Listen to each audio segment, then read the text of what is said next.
You can easily change the font size on your Samsung phone or tablet to make it bigger and easier to read or smaller to fit more on the screen.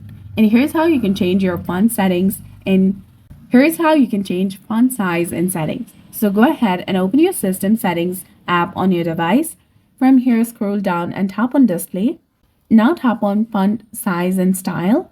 Use the font size slider to make text smaller or bigger.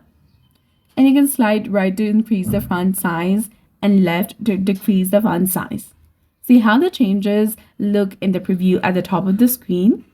Tap the back button when you're happy with the new size, and the new font size will be used in all apps. So that's it. Your Samsung device will now show text in the size you chose in all apps, menus, and messages. So that's it for this video. I hope you found it helpful. If you did, please like, share, and subscribe. Thanks for watching. We'll see you again in the next one.